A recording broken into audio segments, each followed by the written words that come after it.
brag or anything, but I feel like I should point out at this time I was also a fully certified high-altitude balloon radar operator, and I was damn proud of it too.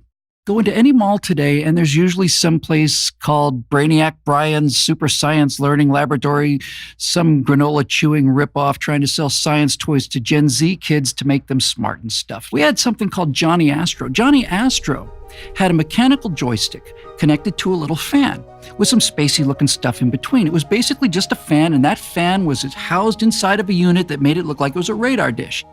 So you had a balloon on the landing pad here, not a regular balloon, a space balloon. That's important. It wasn't filled with helium or anything, just the kind of regular blow-up balloon with landing gear and a little hook for a cable to attach the space capsule to. You know, the kind of thing you could find in most any household at the time.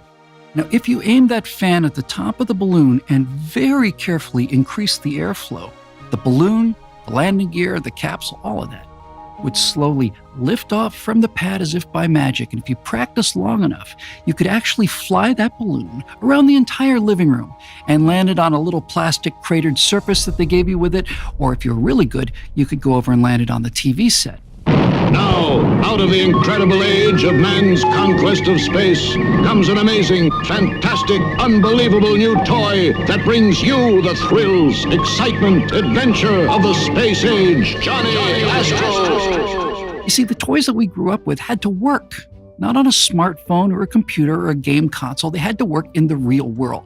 That balloon had to physically take off, rise into the air, fly around the room, and land wherever you wanted it to. Johnny Astro, as it turns out, actually worked because of something called the Coanda effect, which states, and I am quoting from science here, that the Coanda effect is the phenomenon in which a jet flow attaches itself to a nearby surface and remains attached even when the surface curves away from the initial jet direction.